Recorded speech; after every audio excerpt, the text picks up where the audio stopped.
Welcome to simple vlog. இன்றைக்கி நம்ம பார்க்க போகிற ரெசிபி ரசகுல்லா எப்படி செய்யலான்னு தான் பார்க்க போகிறோம். இது ரொம்ப சிம்பிளான முறையில் செஞ்சு முடிச்சிடலாம். ஒரு காமன் நேரத்தில் இந்த ரெசிபி நீங்கள் செஞ்சிடலாம். ரொம்ப டேஸ்ட்டாகவும் ரொம்ப சுவையாகவும் இருக்கும். வீட்லேயே நீங்கள் இது ஈஸியான முறையில் செய்யலாம். ரொம்ப கஷ்டமாக கிடையாது. அதனால் கண்டிப்பாக வீடியோ முழுமையாக பார்த்துட்டு இதை ஒரு தடவை ட்ரை பண்ணி பாருங்கள். வீடியோ பார்க்குறதுக்கு முன்னால் வீடியோவை லைக் பண்ணுங்கள், சப்ஸ்கிரைப் பண்ணுங்கள். வாங்க வீடியோக்குள்ளே போய் இதை எப்படி செய்யலான்னு பார்க்கலாம். அதுக்கு குறைவான பொருள் இருந்தால் போதும். பால் 1/2 லிட்டர் எடுத்துருக்கிறேன். 1/2 எலுமிச்சம்பழம், 1 டம்ளர் சர்க்கரை எடுத்துருக்கிறேன். இவ்வளோ தான் இதுக்கு தேவையான பொருள்.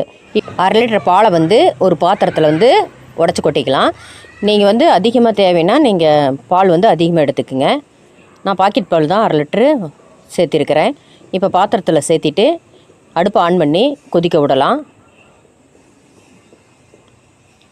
பால் நல்லா கொதித்து வந்துட வேணும். அதனால் வெயிட் பண்ணி பால் கொதி வரட்டும். இப்போ பால் கொதி வர ஸ்டேஜ் வந்துருச்சு. இப்போ பால் கொதித்த உடனே நாம் 1/2 எலுமிச்சம்பழம் அரிஞ்சு வச்சுருக்கிறது இதில் புழிஞ்சு ஊற்றிக்கலாம்.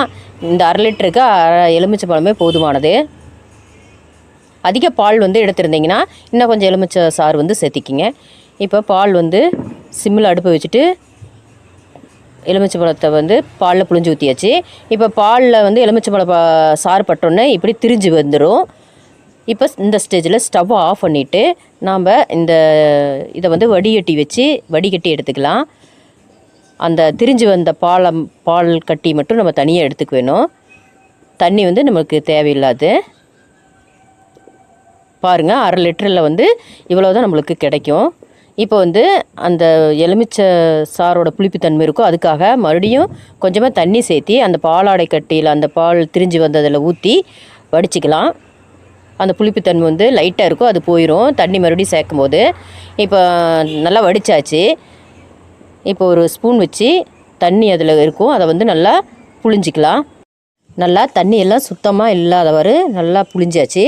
இப்போ அந்த பால் கட்டி ஒரு பாத்திரத்தில் மாற்றிக்கலாம். நல்லா சூடாக இருக்கும். சூடு ஆறினோடனே வெது வெதுப்பாக இருக்கும்போது இதை கையால் நம்ம பிசைஞ்சிக்கலாம். நல்லா சாஃப்டாக வர வரைக்கும் பிசைஞ்சு எடுத்துக்க வேணும்.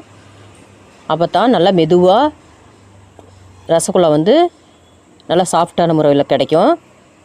இப்போ நல்லா பிசைஞ்சாச்சு. கையாலேயே நல்லா இந்த மாதிரி நல்லா பிசைஞ்சு எடுத்துக்க வேணும். இப்போ இந்த ரசகுல்லா சின்ன சின்ன பவுலாக பிடிச்சிக்க வேணும். நல்லா பிடிச்சி நல்லா கையால் இந்த மாதிரி நல்லா உருட்டி எடுத்துக்க வேணும். நல்லா உருட்டி இந்த மாதிரி எல்லாத்தையும் உருண்டையாக எடுத்துக்கலாம். உங்களுக்கு எந்த சைஸ் வேணுமோ அந்த அளவுக்கு எடுத்துக்கலாம்.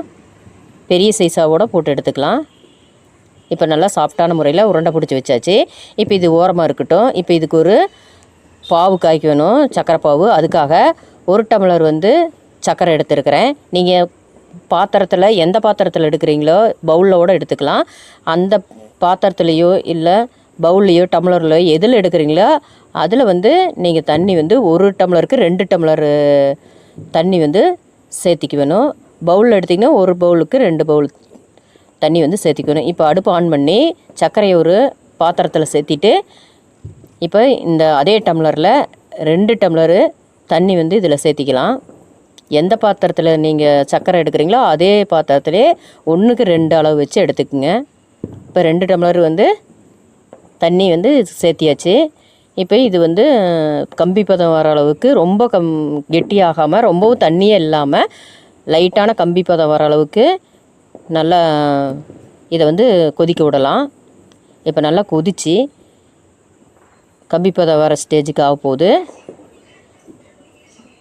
நீங்கள் தண்ணியாட்டம் இருந்தாலும் இதுக்கு டேஸ்ட்டு நல்லா இருக்காது, ரொம்ப கெட்டியாக இருந்தாலும் நல்லா இருக்காது. லைட்டான கம்பி பதத்தில் எடுத்திங்கன்னா இதுக்கு ரொம்ப டேஸ்ட்டாக இருக்கும்.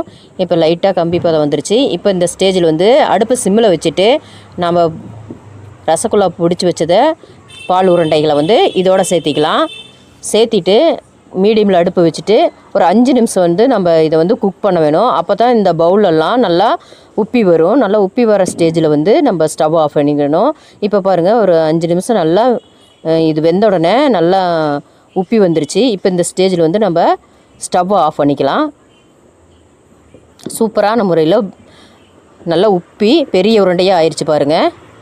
இப்போ வந்து ஸ்டவ் ஆஃப் பண்ணிவிட்டு அப்படியே ஒரு 10 நிமிஷம் மூடி வச்சுக்கலாம். இப்போ நல்லா 10 நிமிஷம் அப்படியே அடுப்புலேயே வச்சு மூடி வச்சாச்சு. இப்போ இதை வந்து ஒரு பவுலில் வந்து ரசகுல்லா வந்து எடுத்து வச்சுட்டு இதோட சக்கரை பாவை சேர்த்திக்கலாம். இதோட சக்கரை பாவை சேர்த்திட்டு இது வந்து அடுத்த நாள் வந்து முழுசும் நீங்கள் ஊற வச்சுட்டு சாப்பிட்டிங்கன்னா ரொம்பவே அதோட ஸ்வீட்டெல்லாம் அந்த ரசகுல்லாவில் இறங்கி ரொம்ப டேஸ்ட்டான முறையில் இருக்கும். ஃப்ரிட்ஜில் வச்சோட நீங்கள் வந்து சாப்பிட்டுக்கலாம் கூலிங்காக. அடுத்த நாள் வச்சு சாப்பிடும்போது இதோட சுவை வந்து ரொம்ப டேஸ்ட் கொடுக்கும். ஓகே ஃப்ரெண்ட்ஸ், வீடியோவை முழுமையாக பார்த்துட்டு நீங்களும் இந்த மாதிரி வீட்டில் எப்படி இருக்குன்னு செஞ்சு பார்த்துட்டு கமெண்ட்டில் கண்டிப்பாக சொல்லுங்கள். வீடியோ வந்து லைக் பண்ணுங்கள், சப்ஸ்கிரைப் பண்ணுங்கள், பெல் ஐக்கானில் ஆளுங்கிற பட்டனை கிளிக் பண்ணுங்கள். வேறொரு வீடியோவில் புது ரெசிபியோட பார்க்கலாம். ஓகே, பாய்.